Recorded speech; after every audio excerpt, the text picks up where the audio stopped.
Instituto Nacional de Antropología e Historia, 75 aniversario.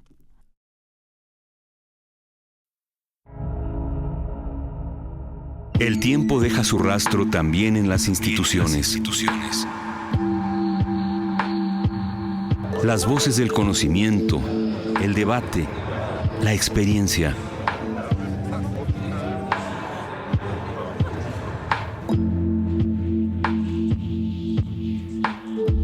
El INA en sus propias palabras.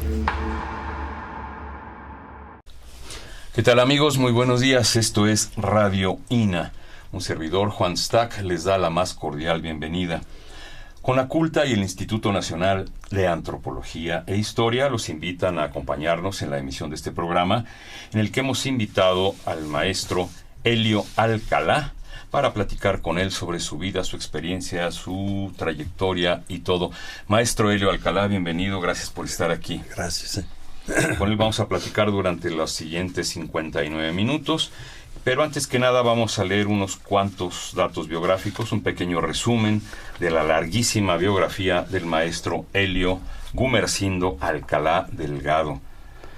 Helio Alcalá nació en la ciudad de Barquisimeto, que es la capital y ciudad más poblada del estado Lara, al occidente de Venezuela. Allá en Venezuela estudió la carrera de Ingeniería Química en la Universidad Central de Venezuela, en Caracas, hasta que un golpe militar cerró esa universidad en el año de 1947. Ya aquí en México diremos que Helio Alcalá es antropólogo social, egresado de la ENA, nuestra Escuela Nacional de Antropología e Historia, y que a partir de ahí ha llevado a cabo investigaciones en la Costa Chica de Guerrero, en Xochitlahuaca, Coajinicuilapa, diferentes lugares de esta zona de la negritud, el lago de Pátzcuaro, en Michoacán, el estado de Yucatán, esto fue con los pescadores, la Mixteca Baja oaxaqueña, Martínez de la Torre, en Veracruz, y luego nos trasladamos al norte, a Nuevo León, a San José de Vaquerías, y saliéndonos del país, el agro andino venezolano. Algunas de sus publicaciones son Chavijao, así se dice, Chavijao, una comunidad campesina de pescadores, Estructura socioeconómica del agro andino venezolano, Migrantes mixtecos, El proceso migratorio de la Mixteca Baja, Campesinos, artículo 27 y el Estado mexicano, por supuesto el proyecto que ya mencionamos, Vaquerías, y Experimento modernizador de la agricultura. El maestro Helio Alcalá trabaja en la Dirección de Etnología y Antropología Social en el área de investigación con el proyecto Estructura Agraria y Movimientos Campesinos. Es profesor investigador titular C, y lo más importante es que en este momento está aquí con nosotros para platicar sobre su trayectoria. Hemos adelantado algunos de sus datos biográficos. Sabemos que usted no nació en México, nació en Venezuela. Platícanos brevemente de esta parte de su vida, que podría tener muchos recovecos, ¿verdad? Pero nació en Venezuela, en Barquisimeto, tengo aquí, sí. Sí, exactamente. Entonces, me trasladé a la capital del país en los años, empezamos con los problemas. ¿40? 40. Uh-huh. Pero desgraciadamente en el 1947-48 se dio un golpe de Estado, cerraron todas las universidades y entonces la especialidad de Ingeniería Química no existía fuera de la capital. Entonces solo la más próxima estaba en Maracaibo, pero era Ingeniería de Petróleos y desgraciadamente no tenía yo contactos allí que me permitieran vivir ahí y estudiar. Solamente los tenía en Caracas. Ya desde entonces la gente en Venezuela se enfocaba a la industria petrolera, que era muy importante desde entonces. Sí. Entonces usted estudió esta carrera de Ingeniería Química por esta conveniencia, digamos. Exacto. Muy bien. Sí. ¿Su familia cómo era? ¿De qué origen era su familia? Mi familia, mi padre era un oficinista del Consejo Municipal de esa ciudad. Ah, mire. Y mi madre se ocupaba de la casa. Ajá. Éramos 7 hermanos. ¿A qué se dedicaron sus hermanos? Mis hermanos trabajaban en actividades así de mini comercio, para el estilo, ¿no? Ninguno fue a la universidad. No pude, fui el único que tuve esa oportunidad. Sin embargo, no pude terminar lo que quería, ¿no? Hoy, inicialmente. De modo que entonces, cuando el recurso que me quedó fue aprovechar que las compañías petroleras, muy abusadas, aprovechando que la universidad principal del país estaba cerrada, empezó a contratar estudiantes de todas las carreras.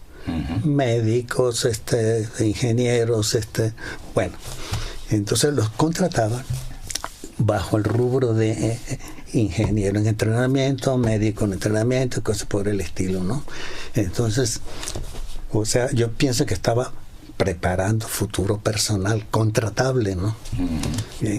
Hasta el año 55, o sea, yo estuve allí, creo, del 52 al 55, si no me equivoco, trabajando en una refinería de petróleo. Era una de las más grandes, la más grande del país, del resto de Sudamérica. No me recuerdo qué tan grande era, pero sí. Incluso, eso no se me olvida, en esa época se exportaba el crudo en unos buquetanques que los más grandes de esa época eran para 200,000 barriles de petróleo.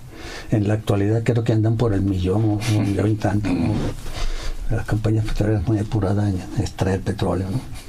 Entonces, a los 2 años, 10 meses, empezaron a normalizar las actividades universitarias.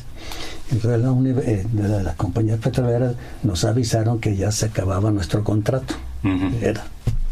Bueno, entonces tuve que dejar el trabajo en la refinería y comencé a averiguar a ver dónde podía seguir mis estudios.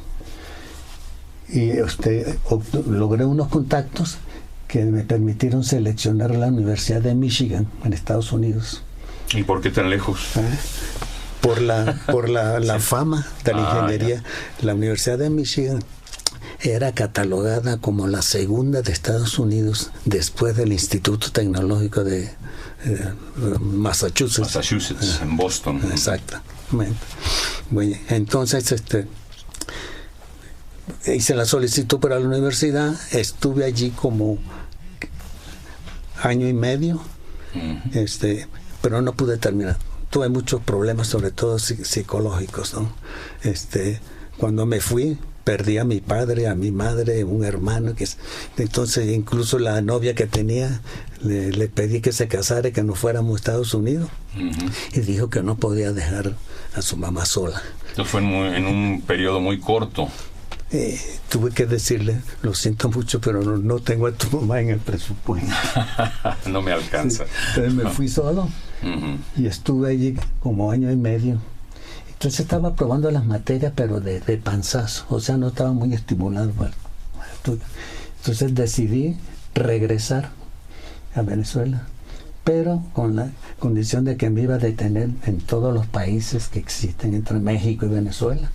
Y esta fue la primera parada. Y aquí me quedé. Conocí a una chava el mismo día que llegué acá y con ella me casé. Ella es mi esposa actual. Tenemos 4 hijos, 2 nietos.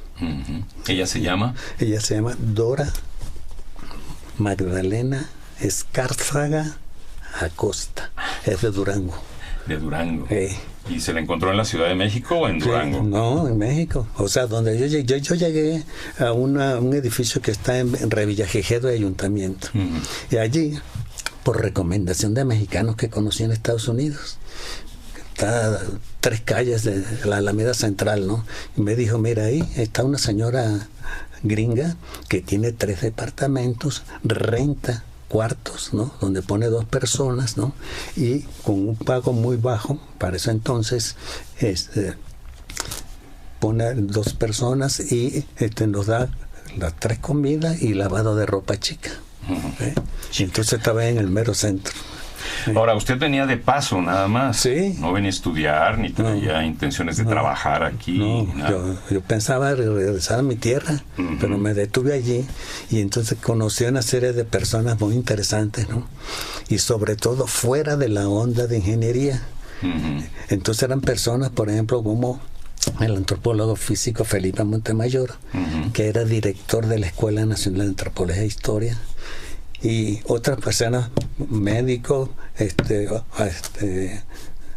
arquitectos también, que se reunían los viernes en un estudio en la colonia Guerrero.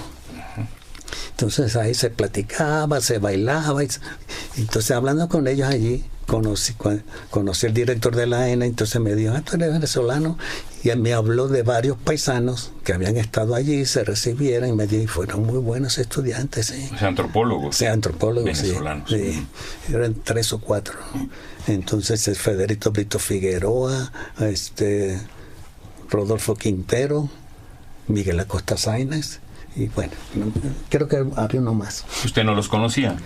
Yo los conocí aquí. Ah, los conocí. Sí, porque ya estaban recibidos, estaban de regreso en Venezuela, pero de vez en cuando venían acá. Sí.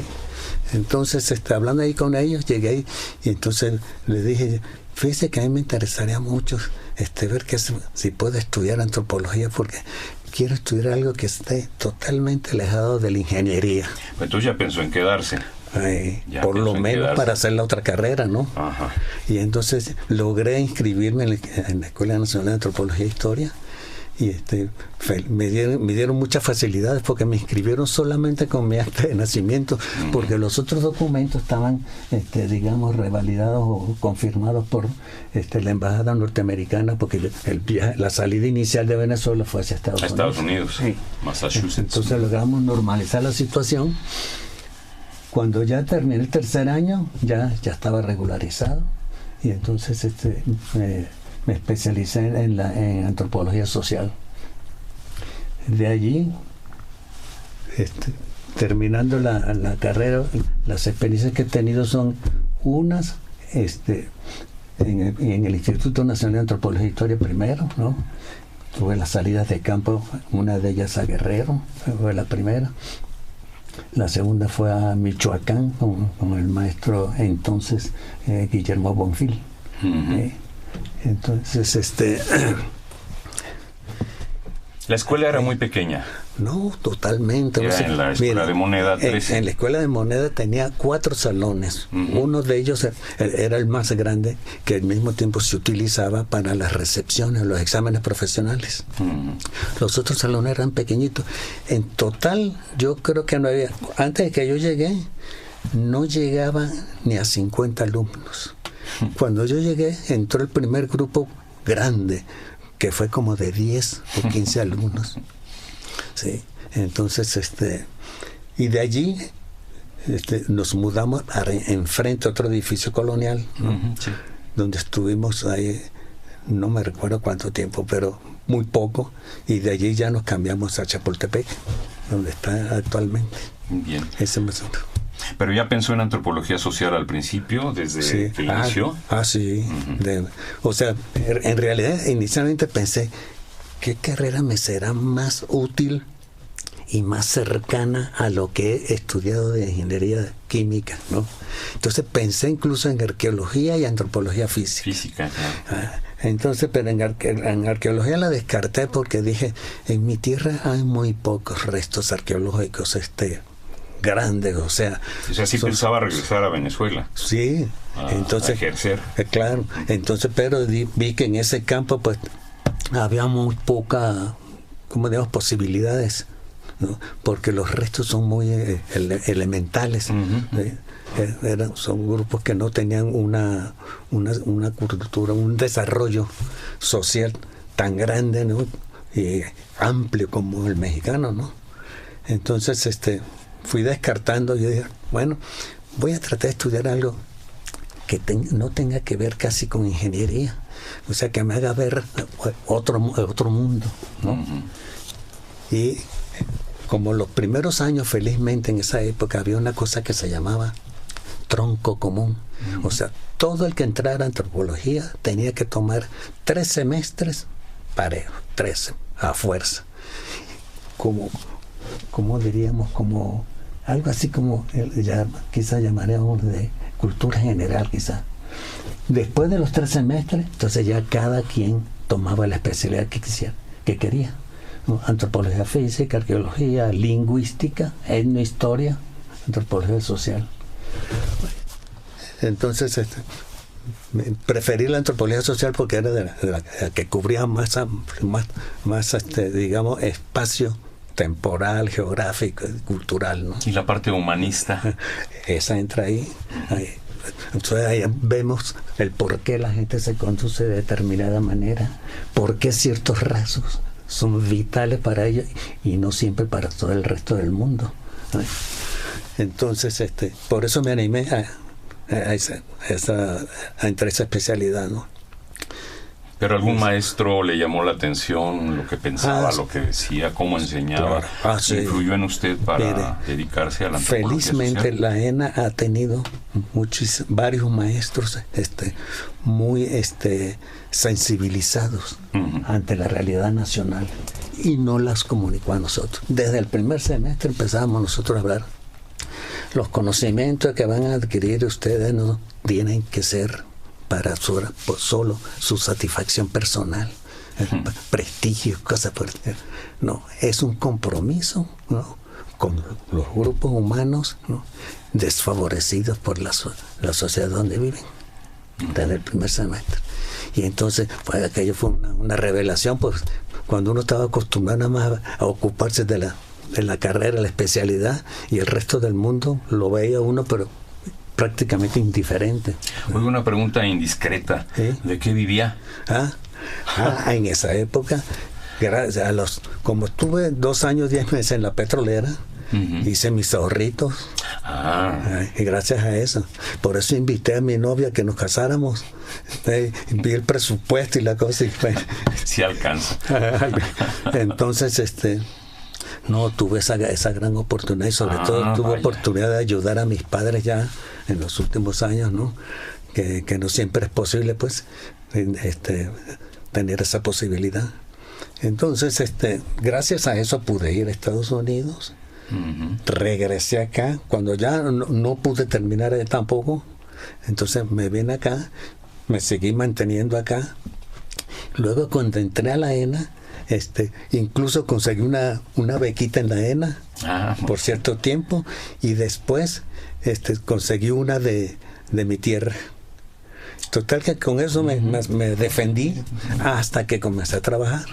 Cuando comencé a trabajar, pues ya me olvidé de las becas, ¿no?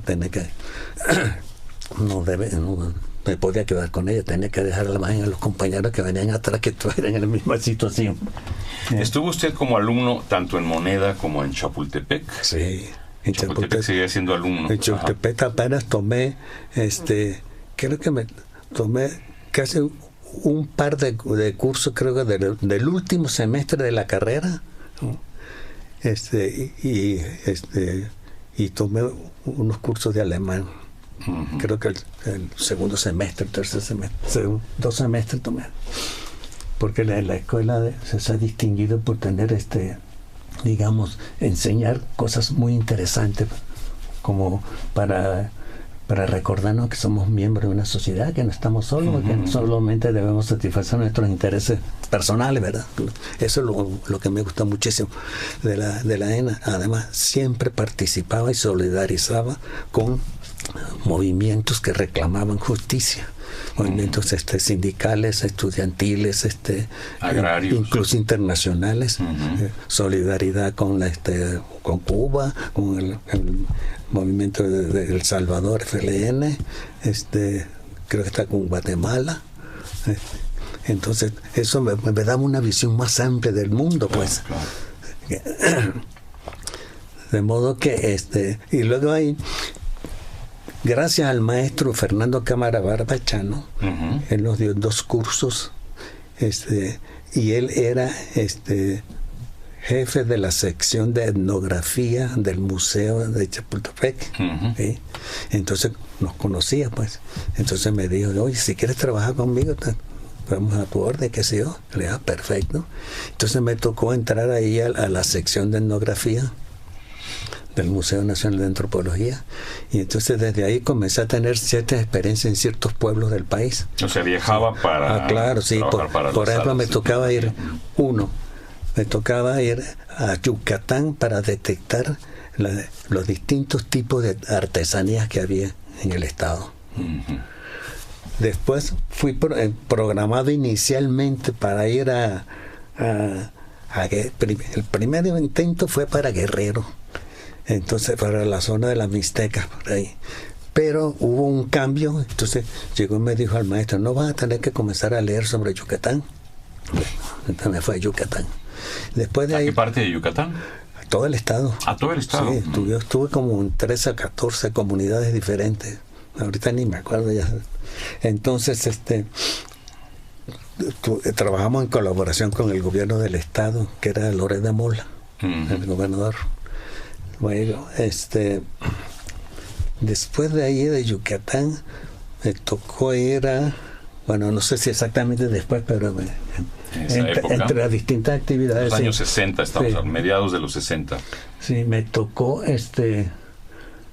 ir al Pacífico, Mazatlán, Baja California, en un estudio que se estaba haciendo sobre la pesca, o sea, las instalaciones de pesca, más bien, ¿no? Entonces, de esos tipos de sondeos que se hacen como un censo, ¿no? Inicial, ¿no? Para ver cómo está la situación, ¿okay? Un diagnóstico muy elemental, ¿no? Después de allí, por ahí tengo mi currículo para recordar las cosas. Bueno, el currículo está, andamos en el año que 60 y ya había pasado. Porque primero fueron viajes como estudiante, sí, después ya viajes era pasante, profesionales, sí. digamos. Ajá. Casi todos los primeros fueron casi todos de pasantes. O sea, porque yo me recibí en el año Chihuahua. Creo que fue 74, no 69, 5. 73 o 74 fue cuando me recibí. De todo este trabajo tuvo que escoger un tema para recibirse. O sea, fue a Michoacán, fue a Veracruz, fue a Yucatán, fue a Nuevo León. Ajá. Sí, entonces Oaxaca, claro. En la Mixteca Baja. Entonces resulta que de todas esas experiencias ya eran experiencias como digamos iniciales, ¿no? O sea que podrían servir de base para luego ser estudiadas a profundidad. Pero como usted sabe que la investigación, sobre todo antropológica, es muy cara. Entonces no siempre hay suficiente presupuesto. O sea, porque lo ideal sería estar en una comunidad o en varias, por lo menos como un año, para ver el ciclo completo de actividades durante el año. Eso sería lo ideal. Todo el tiempo viviendo con la gente. Pues eso no se puede hacer porque no hay suficiente dinero. Entonces uno tiene que hacer ciertas actividades que pueda recabar al máximo de información en el menor tiempo posible. Y normalmente solo, ni siquiera con ayudantes. Porque no se pueden pagar, pues. Entonces por eso utilizamos nosotros muchas veces los estudios donde aplicamos encuestas, que las encuestas nos permiten obtener un máximo de información, ¿no? En muy poco tiempo, con las reservas que tienen las encuestas, porque se pueden manipular también, y, bueno, se pueden hacer muchas cosas. De modo que entonces eso por un lado. Por el otro lado, de los, digamos, aspectos no muy positivos, digamos, era el hecho de que en esa época, entonces estamos hablando, digamos, hasta antes, cercano al 79, por decir algo, no había mucho estímulo para que uno se recibiera y sobre todo para que uno publicara las experiencias. O sea, uno recababa toda la información y normalmente la tenía que pasar a su jefe, ¿no? El jefe era el que manejaba esa información, ¿no? ¿Cuál fue su tesis de licenciatura? Es otra cosa muy interesante. Mire, la tesis se llama el proceso migratorio andino. A ver si no me estoy confundido con la Mixteca.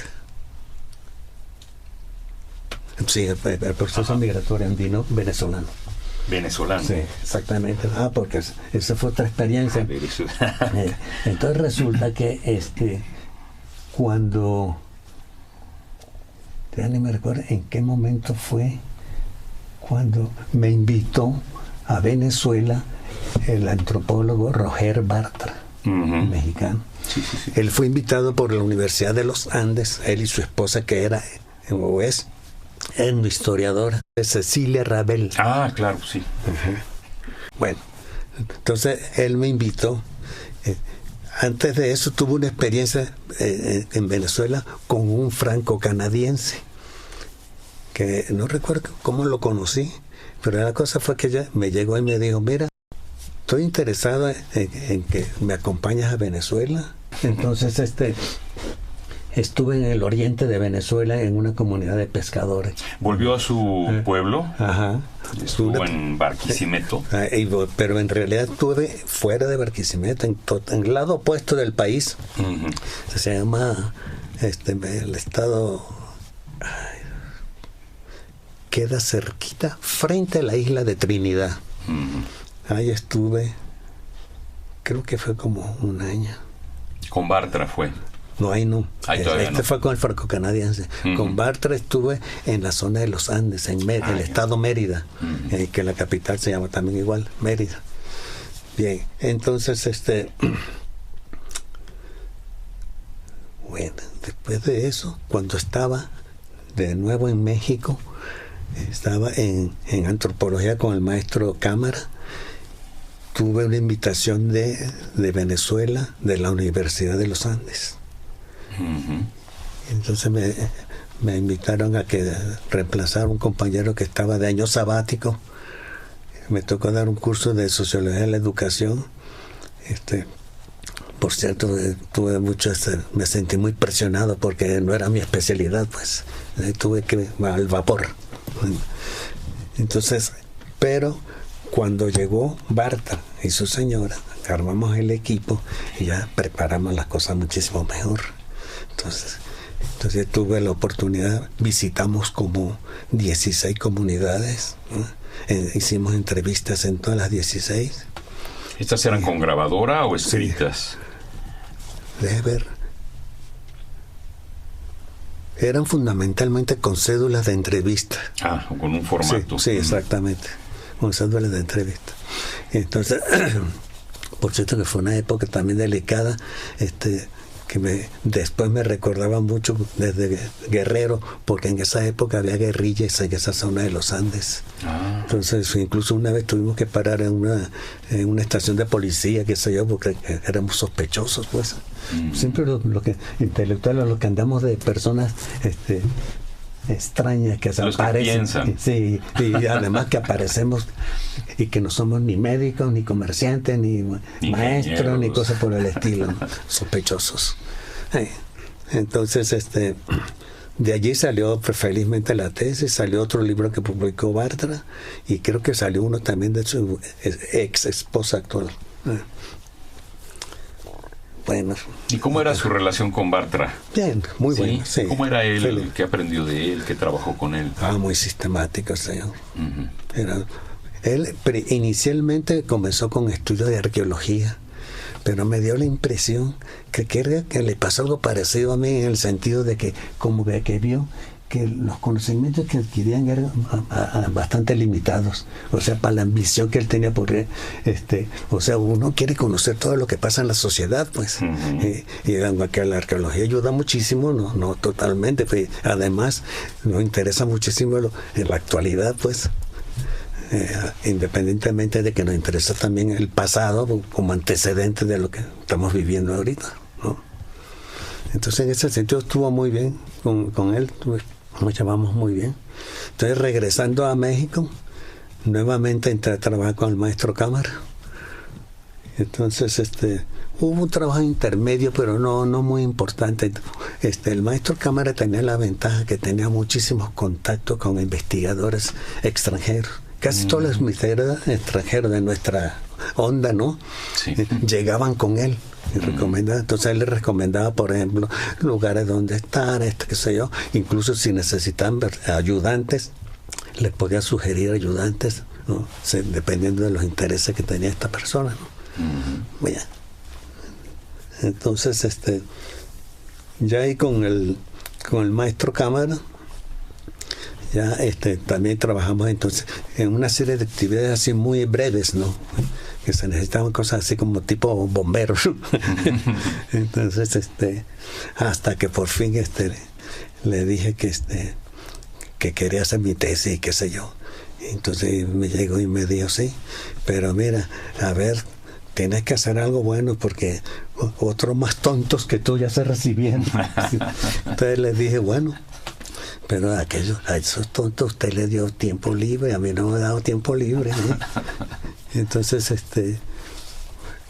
él quería que hiciera la tesis sobre Yucatán. Entonces le dije, no, mire, el hacer la tesis sobre Yucatán implica que tengo que empezar prácticamente de cero. En cambio, si la hago sobre los materiales recopilados en Venezuela, en 3 estados, ¿no? Ya tendré un avance, ¿no? Entonces porque ya habían pasado como 10 años de pasante. Yo estaba, si no aprovecho esta oportunidad ya no me recibo nunca. Entonces por eso mi tesis es sobre el agro andino venezolano. ¿Y será porque Yucatán estaba muy estudiado y Venezuela bueno, no? Aparte, exacto. Entonces Yucatán tenía la ventaja, o mejor dicho, la desventaja, que tenía que consultar muchísimo material porque hay más. Increíble, pues. Toda una vida me llevaría a leer una cantidad de cosas. Tendría que seleccionar una zona más o menos estudiada para tener algo de originalidad, ¿no? En fin. Ahora, siendo el tema venezolano, ¿quién le dirigió la tesis? Bartra. Ah, claro, entonces, porque él sí había ido con usted. Entonces él se regresó como creo que fue a los 2 años, 3 años. Yo me quedé todavía como 2 años. Y entonces cuando vine acá, hablé con él y le dije, oye Roger, ya me quiero recibir, tengo mucho tiempo de pasante y qué sé yo. Y de donde tengo mayor cantidad de materiales del agro andino venezolano, le digo, bueno, me dijo, tú sabes más que yo sobre eso. Claro. Comienza a hacer la cosa y nos vemos y lo vamos viendo poco a poco. En eso tenía yo que ir creo que fue a Izmiquilpa, donde él tenía una base. En el Mezquital. Ajá, Mezquital. Ahí. Entonces así, felizmente, ¿no? Pudimos echar en la cosa de la tesis, ¿no? Y ya presenté mi examen y salí de ese compromiso.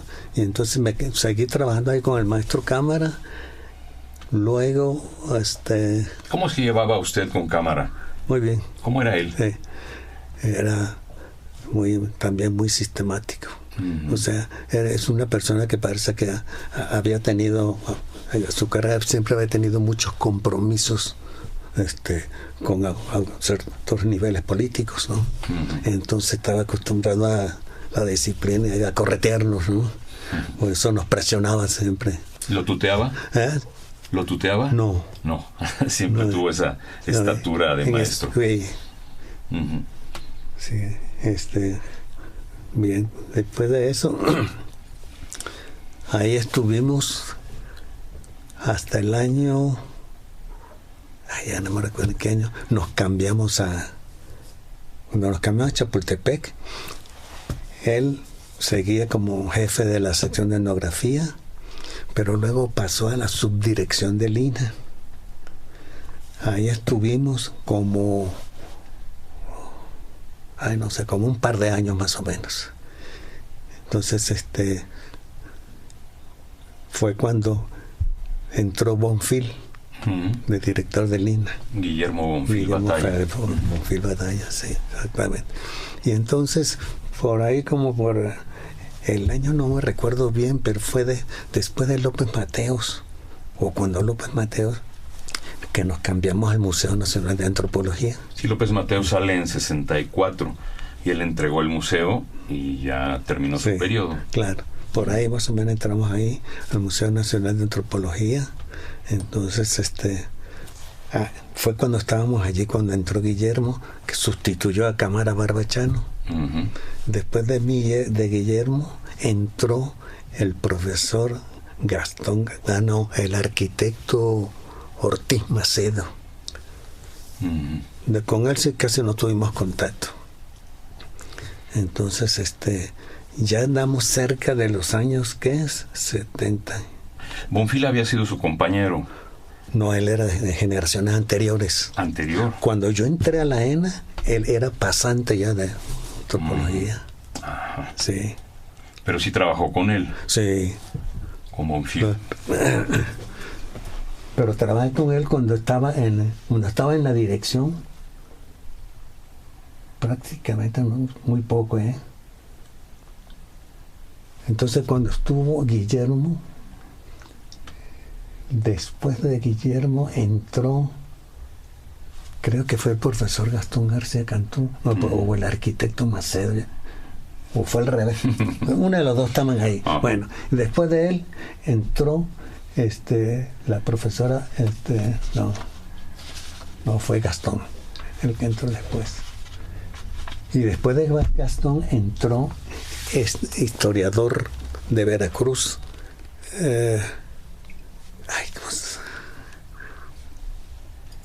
Hace ratito me recuerdo el nombre.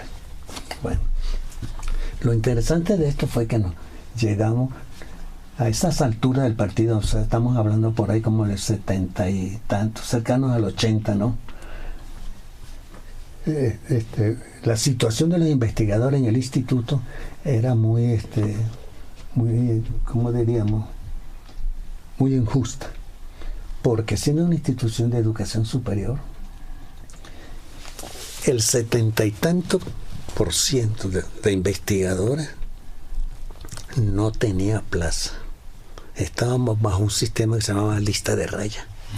Pero hubo una elección donde salieron elegidos unos pocos compañeros que sí estaban sindicalizados, pero que eran, digamos, de generación reciente. Entonces se identificaron por nosotros e hicimos, bueno, prácticamente una revolución. Empezó un movimiento que se llamó de pasantes, porque la mayoría de los afectados éramos pasantes. Entonces, y exigimos la homologación salarial, ¿no?, y académica con la universidad vía Politécnico. Vía Politécnico por la sencilla razón de que como la universidad era autónoma, podía tener lo que le dieran la gana y nosotros no teníamos derecho a exigir lo que tuviera la universidad. Pero el Poli sí. Nosotros estábamos en la misma situación, en la misma dependencia de la CEP que el Instituto Politécnico.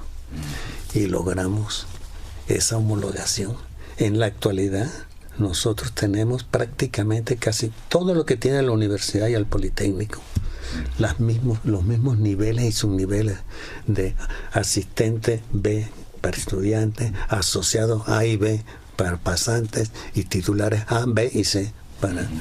de acuerdo a la antigüedad y de acuerdo a la producción que se ha tenido a lo largo del ejercicio profesional. Muy bien, le recordamos a nuestros amables ciberescuchas que estamos platicando con el maestro Helio Alcalá Delgado. Estamos hablando sobre su vida, su obra, sus estudios, su trayectoria, en fin, sobre muchos temas diversos. ¿Usted qué tanto trato tuvo con García Cantú, por ejemplo? Con el profesor. Tuve la suerte que yo participé en el comité ejecutivo sindical nuestro, el que funcionaba a nivel del instituto, los académicos del INA, pues, en la época que estaba García Cantú, director del INA. Entonces con él nos llevamos muy bien, nos peleamos mucho, ¿no? Pero él sí estaba plenamente identificado con antropología y los intereses de la institución. Entonces hacía muchos corajes, qué sé yo, pero nos apoyaba. Incluso hablaba con Echeverría, que estaba en ese entonces en el poder, y incluso también nos acompañó cuando fuimos a negociar a la Secretaría de Educación Pública con el secretario, creo que era Bravo Aguja. Víctor Bravo Aguja. En ese entonces, ¿no? De modo que, y nosotros, este comité sindical, nos dedicamos tiempo completo a leer todos los documentos fundamentales de la universidad y del Poli, para ir exigiendo lo que ellos tenían, ¿no?, y tratar de superar algunas cosas. Entonces nosotros logramos comenzar el instituto, increíblemente, después de tantos años de funcionar, casi no tenía reglamentación sobre una serie de cosas. Tenía nada más la ley orgánica de Lina y creo que una sobre arqueología, reglamentos. Y entonces nosotros logramos gestionar que debíamos tener un reglamento de admisión para todo el mundo académico que quisiera trabajar en el instituto. Y además se debería pelear por plazas que no teníamos, que se hicieran públicas, tenía que publicarse convocatorias en periódicos nacionales y alguna de la provincia, ¿no?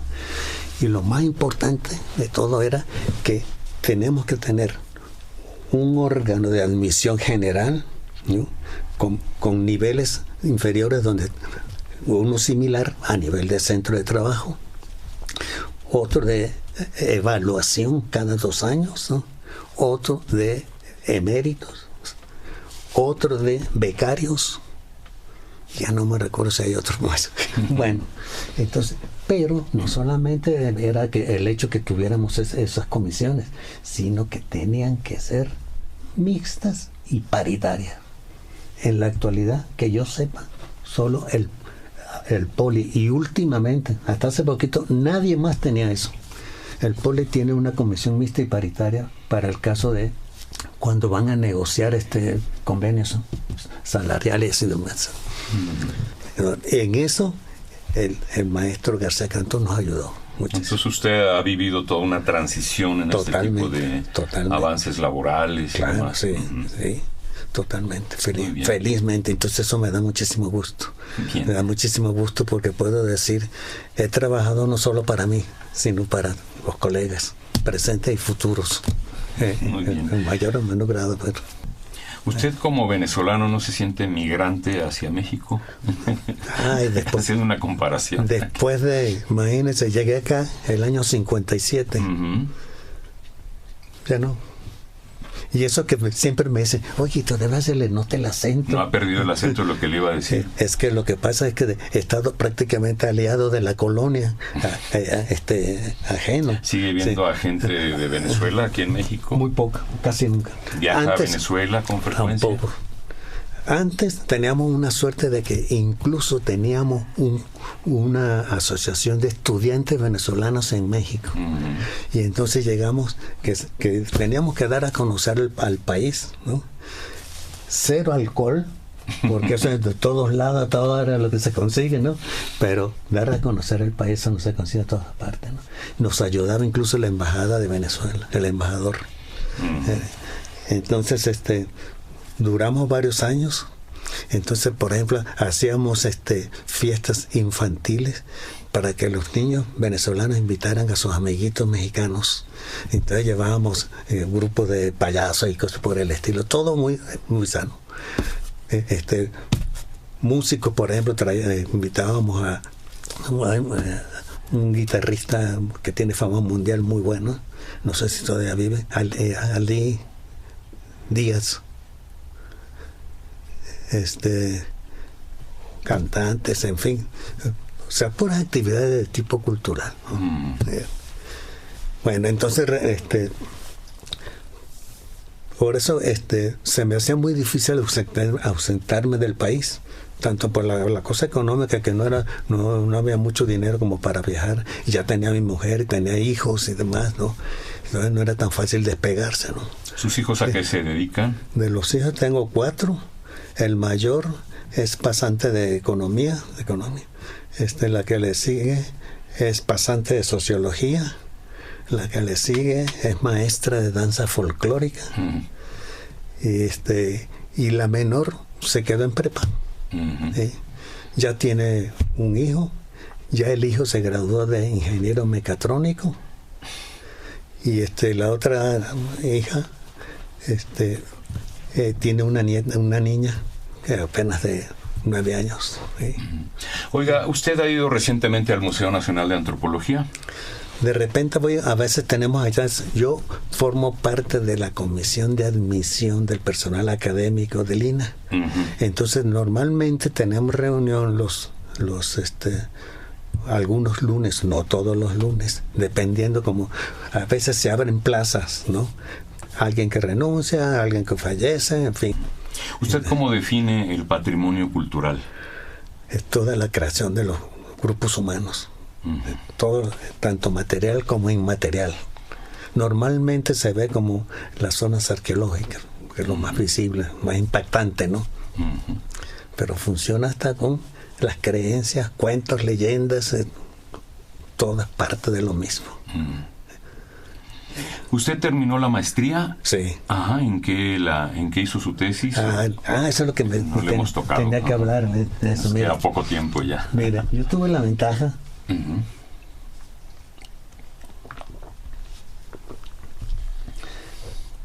que cuando entré al INA había una relación estrecha entre el Instituto Nacional de Antropología e Historia, la universidad y el Politécnico. Entonces, y la Secretaría de Educación Pública.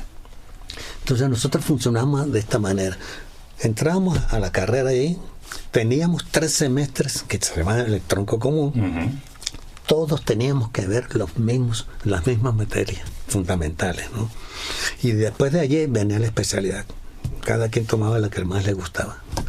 Entonces, cuando terminábamos los 4 años de la carrera, 3 meses, 6 meses de trabajo, ¿verdad? Ya no me acuerdo si eran 3 o 6 meses. Bueno, el hecho es una temporada de trabajo de campo que estaba dividida en 2 para que tuviéramos 2 experiencias diferentes, ¿eh? Y luego de eso, la tesis, ¿no?, que tenía que ser defendida ante 5 sinodales. Aprobando la tesis, entonces llegaba la Secretaría de Educación Pública, nos otorgaba el título de etnólogo, con las especialidades. Si yo tomé la antropología social, especializada en antropología social, pero además decía maestría en antropología social conferida por la Universidad Nacional Autónoma de México. Entonces la universidad nos reconocía que nuestros estudios no solamente cubrían el nivel de licenciatura, sino de maestría. Entonces matamos 2 pájaros de un tiro. Entonces salíamos como etnólogos, pero maestro en antropología social, maestro en antropología física, en lingüística, etnohistoria, en fin. Pero ese convenio se acabó. No me recuerdo exactamente qué año. Pero entonces ya ahorita salimos solamente de licenciado. Se puede seguir estudiando en la ENA, la maestría, e incluso ya hay doctorado. Doctorado. Sí, exactamente. Así está, a ese nivel. Teníamos, además, antes, una escuela en Oaxaca que parece que desapareció. No entiendo por qué.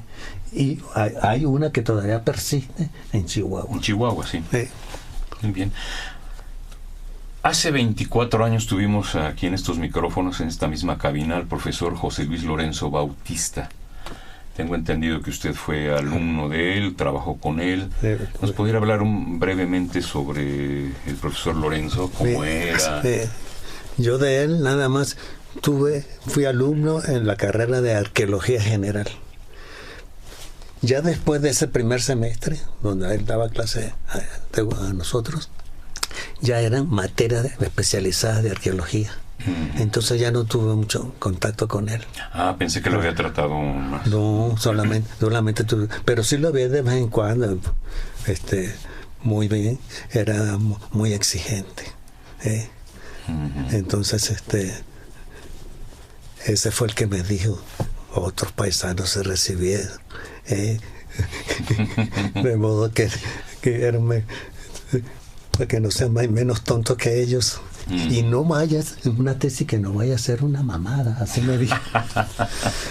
y además lo veía de diario, porque cuando yo estaba en el comité sindical, funcionaba acá en Córdoba 45, ¿no? No sé si en este piso, creo que en este piso mismo, casi arriba de la dirección que estaba antes. Y él venía casi todos los días acá, hasta que consiguieron la oficina allá en Moneda. Sí. Entonces siempre me presionaba, le decía yo, pues yo se lo agradecía, porque si no, no me hubiera recibido todavía. ¿Cómo ve a las nuevas generaciones de antropólogos en general? Mire, yo pienso que la escuela es una de las cosas, digamos, más bellas que tiene México, porque nos crea conciencia en los grupos, ¿no?, que están desfavorecidos por esta sociedad. Y por eso será que desde el primer semestre hemos tenido suficientes maestros concientizados que nos han pasado esa herencia a nosotros. Y entonces gran parte de nosotros, ¿no?, casi siempre estamos constantemente atentos a los problemas que afectan a la población del país. O sea, no somos tan indiferentes en el sentido que nos ocupamos única y exclusivamente de lo nuestro, ¿no? Entonces tenemos la fama de ser rojillos, comunistas. ¿Todavía? Bueno, ahorita quizás no se ve tanto, ¿no? Pero yo creo que sí nos ven con ciertas reservas. O sea, es que yo pienso que como hay las situaciones tan injustas en el país, sobre todo en la zona de provincia, donde muchas veces vamos nosotros que no van otros profesionistas, ¿no? Entonces nosotros llegamos ahí y somos sospechosos de que vamos a captar una serie de informaciones no muy convenientes que se sepan, ¿verdad? Entonces por eso incluso nosotros tenemos que aclararle a nuestros informantes que no vamos a publicar sus nombres, independientemente de lo que nos digan, ¿no? Para digamos salvaguardar su propia vida, ¿no? Porque imagínense, llega un comerciante y lee que Juan Pérez le dijo al profesor que vino de México, dice tal y tal y tal cosa, qué sé yo, y empieza a querer hacer la vida pesada a la familia de o a él, ¿no? Y entonces es un riesgo muy grande, ¿no? Entonces por eso incluso ha habido lugares donde nos corren. Entonces uno tiene que tener, digamos, yo digo que siempre debemos ser como diplomáticos, tener mucho cuidado lo que decimos y ganarse a la gente. Claro, ganarnos a la gente, de tener cuidado con los chistes que hacemos, a las chavas verla con mucho respeto a distancia, ¿verdad? Entonces y entonces tenemos asegurado que no habrá problema, pues, y además tenemos que disponer un tiempo para darnos a conocer. A mí me tocó, por ejemplo, en Michoacán, en la isla de Jarácuaro. Tuve como 2 semanas que estaba prácticamente como si estuvieran recluido, porque en una isla, ¿no?, la mayor parte de los informantes potenciales, ¿no?, salen desde temprano para la pesca, ¿no? Y entonces yo no podía hablar con nadie. Lo que hacía era que caminaba para que me vieran, para allá y para acá, y me veían cuando iba al lugar donde comía, ¿no? Hasta que después de eso ya me llamaban, profesor, ven. Entonces sabe uno que tiene que invertir un tiempo exclusivamente para la relación personal con la gente. Pero ya después normalmente nos llevamos muy bien. ¿En qué años fue a Pátzcuaro? Estaba Guillermo Bonfil Batalla. Ha debido ser... No importa el año, pero me acuerdo que es Janitzio, Pacanda, Jarácuaro, las islas. Y luego hay una bola de pueblos alrededor del lago, como donde trabajan el cobre, Santa Clara el cobre, Quiroga, está Erongarícuaro, ahí me llevaba una niña en la canoa, donde iba a hacer algunas cosas ahí. Sinsunzan, Tócuaro, un lugar donde trabajan la madera, no me recuerdo cómo se llama. Es una región maderera, aunque la han deforestado mucho. Sí. Pero en fin. Oiga, se nos está acabando el tiempo y no le he preguntado, aunque ya se lo han preguntado en otras entrevistas, para Helio Alcalá, ¿qué es el INAH? Pues mire, forma parte del sistema concientizador. Muy importante para mí. Yo lo veo, ¿sabe?, como creador de una conciencia nueva, ¿no?, en la población mexicana. Con los problemas que se tiene para llegar a eso, porque hay competencias que hacen todo lo contrario. pero sí que tiene una tremenda responsabilidad. Increíble. Muy bien. Sí, brevemente. Pues maestro Helio Alcalá, muchas gracias por esta conversación, por esta trayectoria que siempre queda con huecos por allí, ¿verdad? Sí, Nunca claro. se dice todo lo que se tiene que decir, pero le agradezco mucho su tiempo y su actitud ante esta plática. Muchas gracias. A la Bien. orden. Estamos allí en San Jerónimo, a la orden. Muy bien. De esta manera, desde la conducción, un servidor Juan Stack, a nombre de Radio INA, doy por terminada esta emisión del programa, agradeciendo la generosa participación de Helio Alcalá sobre su propia vida y trayectoria. Gracias a nuestros ciberescuchas, a quienes les sugerimos consultar más de nuestra programación a través de www.radio.ina.gov.mx. Agradecemos, como siempre, el apoyo de Pedro Francisco Sánchez Nava y Luis Alberto López Guario. Es una producción de la Dirección de Medios de Comunicación a través de Gabriela Marentes y Eva Aníbaldo Morales, con la operación técnica de Javier Cortés y Lauro Gaspar. Gracias, buenas tardes.